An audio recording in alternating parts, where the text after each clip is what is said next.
It is your Thursday daily delivery. I'm Michael Rand. Happy to be back for another day and hope you guys are as well. Had a great conversation with Tony Kennedy, outdoors writer for the Star Tribune. One of the funnest segments I can remember recording in quite some time. He has compiled, with the help of colleagues, a Big Ten deer hunting power rankings. So those are three separate phrases that don't always go together. Big Ten power rankings, sure. Big Ten deer hunting power rankings. Throw that in the middle, and that is unusual. But a concept cooked up by Tony and colleagues, Bob Timmons, other folks at the Star Tribune.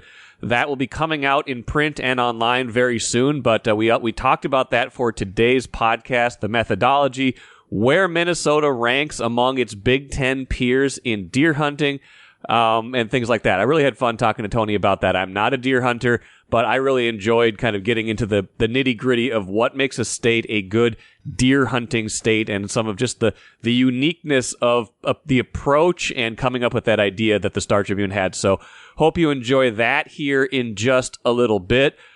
Later in the show, Stefon Diggs has reached the end of the road again. Traded from Buffalo to Houston on Wednesday. I'll have some thoughts on that at the end of the show. A very familiar ending for Stefon Diggs after 4 years ago he was traded from the Vikings to the Bills. First, though, what I miss? A little bit game heavy again. The Wolves had back-to-backs. The Gopher women's basketball team advanced in the WNIT, got to the championship game of that. Starting with the Twins, though. Had some small sample size concerns on yesterday's show, talking about how they hadn't hit a home run since Royce Lewis homered in the first inning of the first game of the year. Then Royce Lewis, of course, injured after just 3 innings this season and is out for at least a month. We're guessing maybe closer to 2 months before he comes back from that severe strained muscle in his calf. So no home runs. They're sitting there. They're trailing the Brewers 3-1 in the 7th inning. The bats are quiet again. Can't blame the weather. They're in the climate control of the Brewers ballpark. So they start to put together a rally. Buxton has a big hit. Correa has a big hit. They get the game tied up. You get Jeffers to plate. I wasn't watching Ryan Jeffers at the plate. I wasn't watching on TV. Still do not have Bally Sports North to watch the Twins right now. Wrestling with what to do for this season. Thought maybe I'd have the option of streaming, but I do not.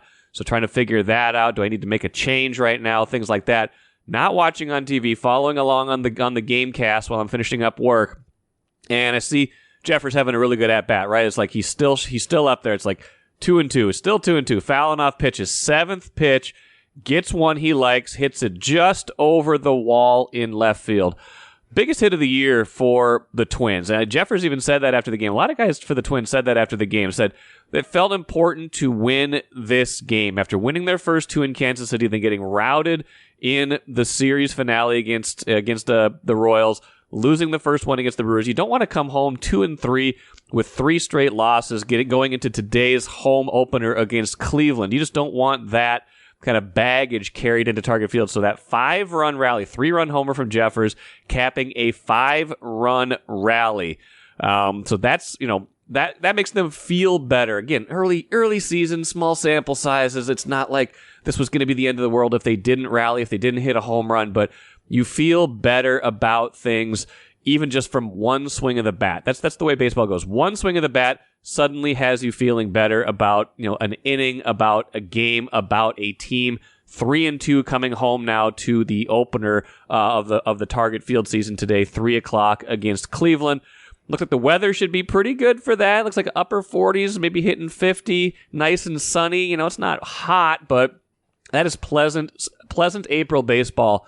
I've been in a lot worse as a Twins watcher for several years at Target Field, so you'll want to check that one out if you get the chance. One concern I still have, and it's early, I get that a lot of teams are kind of in this same boat where they're not extending their pitchers that much. Another short start. Chris Paddock goes 4 innings. After the game, Rocco Baldelli praised the bullpen, but also said this about Chris Paddock.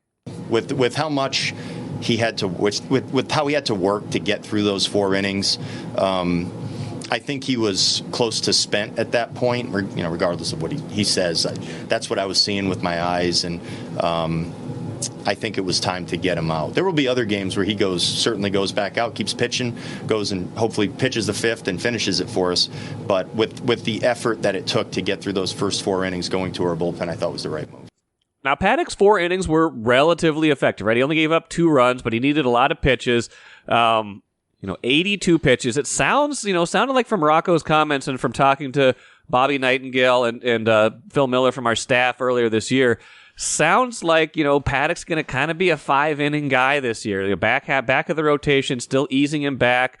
Not so much like a hard cap on his innings, but they want to be careful after, even the second year back, 2 years back from Tommy John surgery, want to make sure that he is going to stay healthy. So that tells me you don't quite know what you're going to get from Louis Varland this year. He had a short start the other day, just 4 innings, needed 89 pitches to get through those innings. The Bailey Ober start was the kind of anomaly, right? Like usually you can count on Bailey Ober to give you innings. He had just that clunker in his opening start, the rout against the Royals. I'm just having a hard time seeing where the starters' innings are going to come from this year. Last year, like I said on Wednesday's show, Twins were 4th in the majors in starters' innings. That's a big stat. That means you're not overtaxing your bullpen. What we saw in 2022 is that even though the Twin starters were okay in terms of team ERA, they were 4th from the bottom that year in starters inning pitched. Over 100 fewer innings pitched from starters in 2022 versus 2023. And now, of course, don't have Sonny Gray, don't have Kenta Maeda, not having the same kind of rotation depth. I'm still wondering how that plays out. Early in the year, right now, doesn't matter as much. They had a lot of off days, right? They had the off day built into their first series. They had an off day between their first and second series. They have an off day Friday because they're kind of, worried about weather early in the year in these kind of colder weather, rainier, outdoor stadiums. After tomorrow, they play 12 straight days. They're scheduled to play 12 straight games, the 6th through the 17th, each of those a game day, going through the rotation at least a couple times, more than a couple times for the last couple games. Can they get more innings? Can the bullpen hold up? Will they have to go to reinforcements already from AAA? Those are questions I have. I'm not so worried about innings right in this moment. I'm worried about what happens when you don't have these off days if you're not getting the innings from starters. So that's something for you to watch and for me to watch in these next couple of weeks. The Wolves routed the Raptors. It was over almost before it started. Final score, I believe, 133-85. Nice that they could take out almost basically all the starters by early in the fourth quarter. Didn't have to overtax anybody. It was the second night of a back-to-back at home. So nice to be able to do that. Big one Friday against Phoenix, trying to keep pace in the West. Speaking of that, the Wolves now tied atop the West with Denver, and they technically do own the tiebreaker, so they are technically back in first place in the West. Now, doesn't mean a ton to me if they win that. We've talked about that before. The teams at the bottom are so good. Lakers, Warriors, like someone in that 9-10 game is going to come out and be in the playoffs, and you're going to have, nobody's going to be worse than like a 46 or 47 win team in the playoffs this year. It's very stacked in the West, so it's not so much a matter of trying to like match up or find your opponent. It's more about, can you be playing your best at the end of the year? But, would be nice to have home court throughout the playoffs. It could pay off in future rounds if you are able to get through that first round, which will be a tough series no matter what. But, all those teams like 10 through 6, 10 through 5 are so bunched up. I'm not so worried about if they fall to second or third. I'm worried more about, can they be playing their best? One of those things that I was concerned about was how poorly Anthony Edwards had been shooting the ball from deep lately. 0 for 19 in his previous 3 games from three-point range. Well, of course, small sample size being what they are, goes 5 for 12, over 40%, makes 5 on Wednesday. Breaks out of that slump, has a big game. Wolves win going away. When he's hot, they are a different team, of course. They're still a good team, even when the ball's not going through the net on three-point shots. But when he is making his shots, they are altogether different. So they get that win. Now they got some tough ones. They've still got to play Denver one more time in a game that very, very likely will determine who ultimately has that home court in the West. That'll be a fascinating matchup. The one against Phoenix is big, though, on Friday. Got to keep pace, got to stay ahead. Oklahoma City fell off that pace yesterday. They lost it in a rout to Boston. That was kind of one you had circled on your calendar, like, hey, is that a game where Oklahoma City is going to lose ground? And indeed it was. So there the Wolves pick up ground, and we'll see where that gets them the rest of the year. One more game to get to before we talk to Tony Kennedy. Gopher women advance to the WNIT championship game. Now, important to remember the distinction. The WNIT is the third tier women's tournament now. It's not the second tier tournament right below the NCAA tournament. It is the third tier tournament. It used to be that the WNIT was the second best. Like if you just barely missed the NCAA tournament, you got in the WNIT. Now it is the third tournament. That said, nothing wrong with playing this deep into the year, getting confidence, getting some of their younger players some more confidence. Maya Battle, another big game in this win over Troy on Wednesday. So now they are in the championship game. That championship game Saturday at 2 p.m. against St. Louis. Unsure yet where the game will be. That's interesting, reading that from the Star Tribune story. Location to be determined, but the game will be televised, CBS Sports Network. 2 p.m. Saturday, Gophers against St. Louis for the WNIT championship. And again, they're not facing the top of the top teams right now, but getting back into play right now, getting themselves confident. That is a big deal for them. Maybe that will carry over into next season. Twin Cities PBS invites you to watch The Electric Indian, a new documentary about Minnesota hockey legend Henry Boucher, a standout hockey star from Warroad, Minnesota, who made it all the way to the 1972 Olympics. Watch The Electric Indian on the PBS app or at tpt.org. Good to be joined today by Tony Kennedy from the Star Tribune, writes about the outdoors and does a great job. Great job with that. Tony, how are you? I'm good, Michael. How are you? I'm doing well. Thanks so much for asking. And this came up a couple weeks ago. I think it was one of our planning meetings, and Bob Timmons, our coworker, your fellow outdoors writer enthusiast, was mentioning the Big Ten deer hunting power rankings, and it combines a lot of things that intrigue me. Those are not things you generally hear. All of those things going together. Explain to me what this project is, which comes out, I believe, in print and online very soon after this podcast comes out. That's right. Yeah. It was just a fun idea by our outdoors staff, we always read NFL and college football power rankings. I mean, they come out once a week. Everybody does one. And we thought it'd be fun to do a power rankings of deer hunting in the Big Ten states. So that encompasses basically there's 11 states that have Big Ten schools as of 2024. Is that correct? Correct. 11 states, 14 schools. So, and we'll get into expansion in a little while, but first I want to know what's the methodology here? How are we determining power rankings here? Yeah, it is.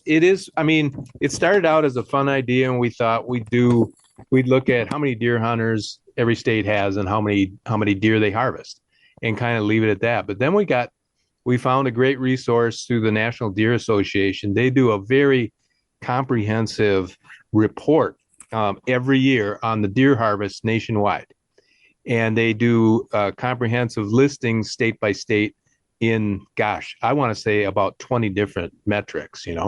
Okay. So then that was too many to. Like deep deer hunting analytics right here. Yeah, I like it. You can exactly. I love Who it. knew? Yeah. I didn't know. Yeah, I know. So we ended up choosing 6 categories. Okay. And they are total harvest. Okay. And then that's an easy one. Then, to be fair to states, these are 11 states, differ wildly in population. So of course. Let's do deer harvest per 100 deer hunters. Okay. And then let's do for success. Mm-hmm. They have the percent of hunters in each state who shot at least one deer. So that's a percentage rank. Then we have what we looked into this even more, and we wanted to reward the states in the Big Ten that have a lot of public land. Okay. Because states like Iowa and Texas, virtually no public land. So you have to be a landowner or a leaser. You have to pay money to hunt for deer in those states. And so we thought we reward states that have a lot of public land. So we have that as a category. And then we have, and this is another one that wasn't in the report, but Dennis Anderson came up with it. Let's look at Boone and Crockett record keepers for the biggest, or the most trophy bucks. Okay. They're a national organization. They've been around since the 1800s, and they authenticate reports of trophy bucks that meet their criteria for what a trophy is. So we have that, and then we have let's reward states that have a lot of deer hunters. Like Okay, sure. Minnesota has a ton of deer hunters, and let's normalize that by going deer hunters per your population. Okay, makes sense. Yeah. Okay, so and that I think that was close to 6 categories there, and then we awarded points, and then for each line we awarded points to each state, and then we totaled them up and ended up with a ranking. So I guess the one thing it's impossible to know for certain is exactly how many deer are in each state. So it's hard to. I mean, you can kind of guess, right? They do. Every state has an estimate, but like Yeah. Minnesota has estimated I think 1 million for as long as I've been covering it, and Okay. it's kind of static. I don't know if anybody. It's always a guess. It's always a guess. So we left that out. If a deer crosses the border into Wisconsin, is it then counted in Wisconsin? Do you have to kind of like track them? I'm just kidding. So was the idea of this just curiosity? Did you want to stir the pot a little bit, like get some friendly competition and rivalries going, or how did what's the goal here? That was part of it. We wanted to see how Minnesota stacks up, but it was also just fun and we wanted to inform people, like, when you're deer hunting and, the day is done and you're at deer camp and people talk about other states and whether deer hunting is any good in other states and who's better at it. Sure. And Minnesotans tend to think they're pretty good. We're a good deer hunting state, Yes. But so that's kind of why we did it. And we started out as more of a fun thing, but it took on a little bit more serious tone, and not serious, but analytical. Yeah, analytical. Analytical. So tell me, how did Minnesota fare compared to its peers? What are some of the rankings we can share with people? Well, I'll do the total rankings first. Okay, do that. Yeah. We got Michigan as number 1 deer hunting state in the Big Ten. Very controversial. Okay. Very controversial and surprising to me. Okay. I thought it would be Pennsylvania. Then we got Wisconsin and Wisconsin and Ohio tied at number 2. We have Pennsylvania in 3rd place. Minnesota and Iowa tie for 4th. Okay. Then we go in order, no ties. Indiana, Illinois, Maryland, Nebraska, and predictably New Jersey. Not a lot of deer hunting in New Jersey. I would imagine when the new, California schools and Washington come into the Big Ten next year, and Oregon, I don't think there's a whole lot of. Maybe I'm wrong. I don't imagine there's a ton of deer hunting out there, but maybe I'm wrong about that. Yeah, I don't know. We're going to have to visit that next year and decide whether this might be the first and last power rankings, because I think they even hunt different. They have mule deer in those states, I think, and it could get kind of complicated. Where, so Minnesota comes in, a little bit more than middle of the pack. Where what 4th place? You said number 4. Yeah. What brought their ranking up, and what were some of the things that caused Minnesota to maybe not be at the top? Great question. So we have two categories that Minnesota really excels in. And number 1 is the amount of public land that we have in this state that's open for hunting. And we are at number 1 in terms of, and it's about 8 million acres. Wow. That includes not just state land, but federally owned land, county land, school trust fund land. I mean, any kind of public land where you can hunt. And generally speaking, in Minnesota, with few exceptions, if you have public land, you can hunt it, including the boundary waters. There's deer hunters in the boundary waters. So anyway, we came in with 8 million acres, which is about 1 million more than Michigan, which came in number 2. But Michigan, again, we try to normalize it for the size of the state, Okay. So by share of public land, and it was a percentage. So 16% of Minnesota land is public, and you can hunt it. Okay. In Michigan, it's just a shade better. So they came in first in that category. We came Overall, in okay. second. Yep. So the second category that Minnesota really shines in is the number of deer hunters that we have. It speaks to the culture here. We have a rich tradition of whitetail hunting. Over the last 10 years, we've averaged 475,000 hunters going out every season. So that's almost a 500,000. Yeah. And in that category, we normalize that one. So deer hunters per 1,000 population or per 1,000 residents of people aged 10 or more, 10 being kind of the minimum that you can hunt at in most states. So Minnesota came in second there. And Wisconsin, which is kind of similarly structured, we both have a lot of hunters. They came in first in that category, and Michigan came in third. Okay. Where did maybe Minnesota lag a little bit then, if we're Yeah, talking about that? it's interesting. I didn't think we were this bad, but so because we have a lot of hunters and our harvest is middling, right? I mean, Okay. our total harvest is middling. Our total harvest, and it's been dropping this year or in 20, these are based on 2022 season, Okay. Got it. was 172,000 whitetails.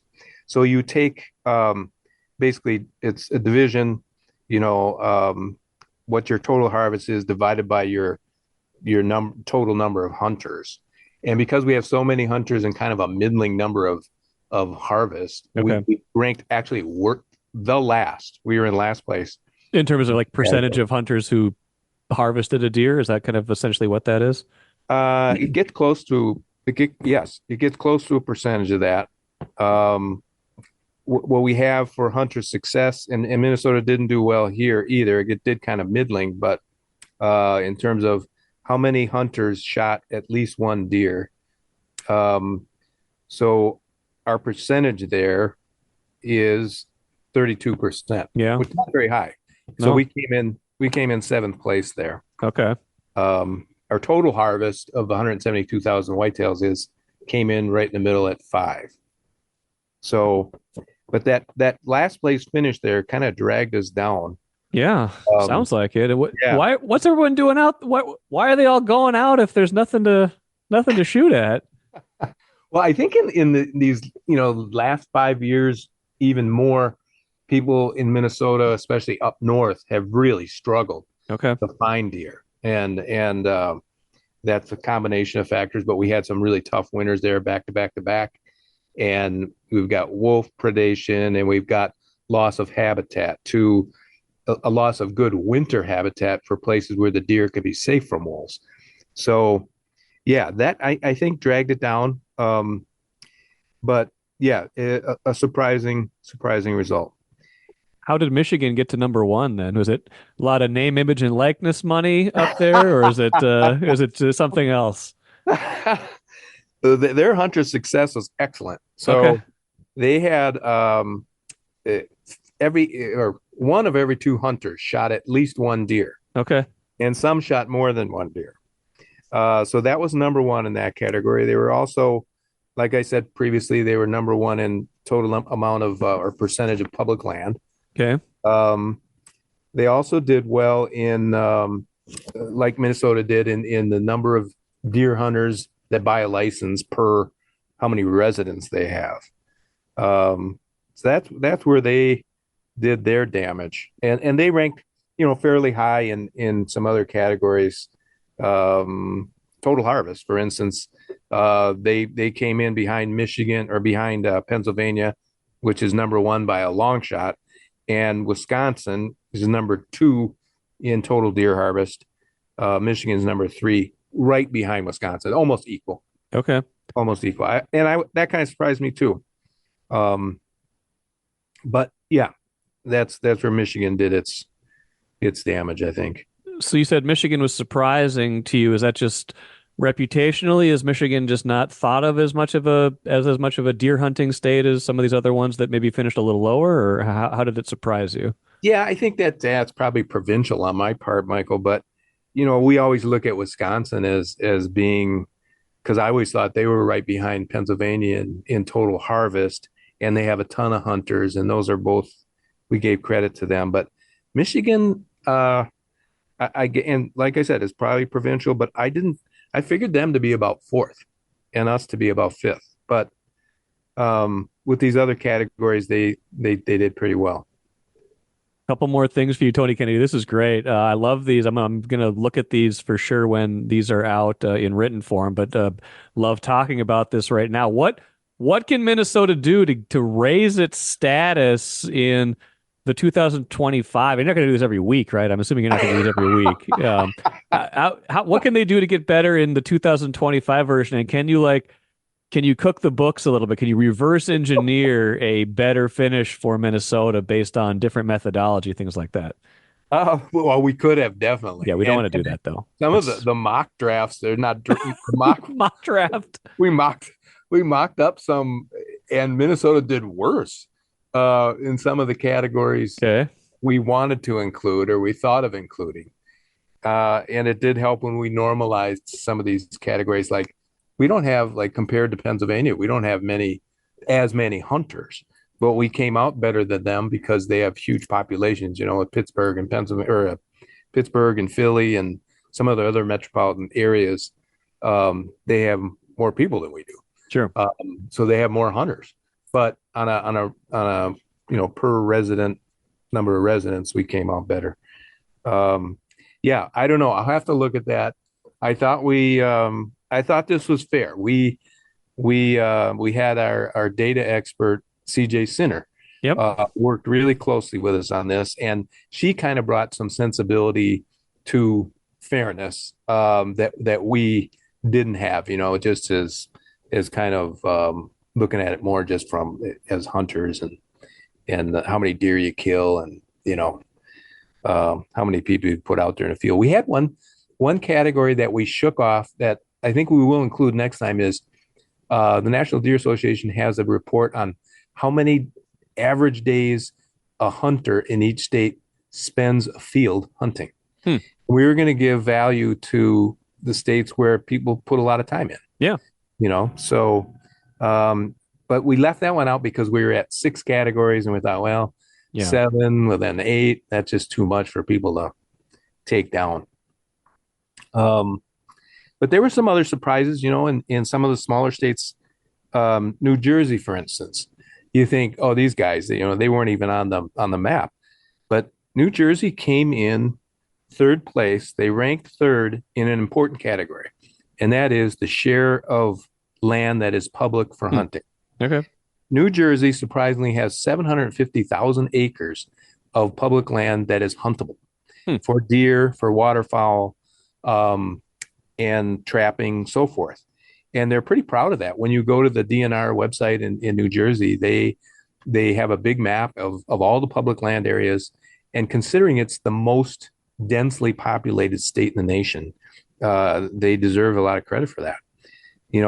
They come in last in a lot of categories like total harvest, of course, but they're surprisingly, say Nebraska came in 2nd to last in total harvest, which was a surprise to me. They only harvest 40,000 whitetails a year. New Jersey harvested 38,000. So they're right there with them, But in terms of deer hunters per population, last. In terms of, trophy bucks, last. Yeah. So, yeah. Couple more things. I feel like Minnesotans would just, if you didn't have all the data, if you didn't have all the data to kind of parse this fairly, would Minnesotans insist Minnesota was number 1, or would they say, Wisconsin's pretty good. Okay, we'll give it to Michigan, things like that. How do you think this would be bragging rights wise? How do you think this, which state do you think thinks itself to be number 1? I don't think most Minnesotans would consider themselves to be a number 1. I think we consider ourselves as a really strong deer hunting state, especially when it comes to culture. Okay. But we know we're behind Pennsylvania. We know we're behind Wisconsin when it comes to sheer numbers of deer that are killed. And also, we know a lot of us know that we're behind places like Ohio and Illinois, you think, are those really deer hunting states? Well, they both come in really high on number of trophy bucks. Illinois and Ohio have excellent deer hunting. They also have, huge urban areas that kind of change their metrics a little bit. But that was kind of a fun thing to see. Minnesota did okay on trophy bucks, Michael. I mean, we came in, we're kind of middling again. We came in 6th place, but right behind, where were we? We came in with 327 registered trophy bucks in 2022. And that was good for 6th place. Who came in 5th? Hang on. Illinois. Okay. So there you go. And close beating us was Ohio. Okay. So, there's some education to be had, I guess, if you look at the table. Look at the table. Yeah. Is We're there going to anything... have the whole table. We have the whole table in the story when it comes online. That'll be good to look at too. Is there anything special to the timing of all this? Doesn't feel like it. Was it just the time you had to do it, or what's the occasion for this right now? Well, you would enjoy this. We had to wait until after March Madness, right? Or towards the end of it. Yeah. Just to get space in the sports section. But also it makes sense because so in January of every year, the National Deer Association makes its report. Okay. And it's based on the previous year. Okay. Because in a lot of these states, the deer hunting goes all the way through February. Okay. So we don't really have results yet from 2023. What we do have all the results from 2022, and they don't change too much year to year. Okay, got it. That makes sense. You had to get the data before you could use the data. That makes sense. Well, this is tons of fun. I had a lot of fun talking to you about it. I'm going to enjoy when this comes out. Tony Kennedy, a pleasure. I'm sure we'll talk to you again soon. Okay, thanks a lot, Michael. Really appreciate it. Royal Credit Union's smart checking accounts offer no monthly fees and no minimum balance. Enjoy financial freedom when you open your Royal Credit Union smart checking account online at rcu.org/go-checking. Insured by NCUA. Like I said at the beginning of the show, really enjoyed that conversation with Tony Kennedy. Hope you guys did too. Not sure how many of you out there are deer hunters. Even if you weren't, I hope you found some entertainment value and hope you found some information in that segment too. I learned some things about Minnesota deer hunting, just kind of what the deer hunting landscape is like, what makes a place a good deer hunting, state, habitat, things like that. So thanks again to Tony for the idea. Thanks again to Tony for talking to me, and look for that story soon on StarTribune.com and in your print product. Let us finish now with the cooler. Stefon Diggs has worn out another welcome. Second time in his career that he's been traded from Buffalo to Houston, Buffalo packaging him with a couple of late round picks, sending him to Houston for a second round pick in this draft. You'll remember 4 years ago, the Vikings did the same thing, although they got a first round pick for Stefon Diggs. He played 5 years in Minnesota, 4 years in Buffalo.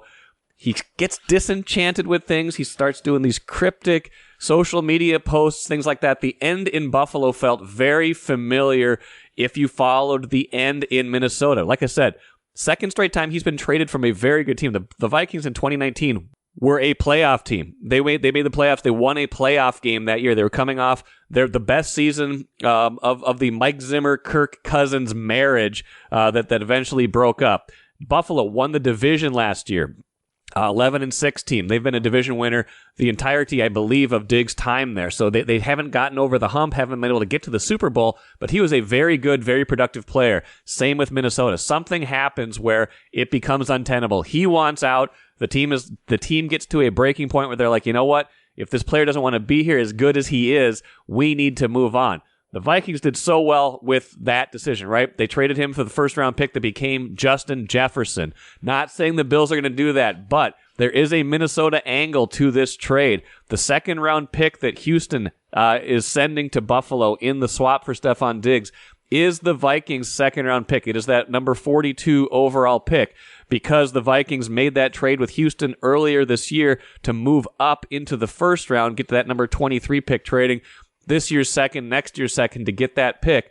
That becomes now the Bills' pick. So will they Will they, just like the Vikings did, 4 years ago, find that next generation wide receiver? There's supposed to be a lot of great receivers in this year's draft. It would be very interesting if they pick a receiver just like the Vikings did after the Diggs trade 4 years ago.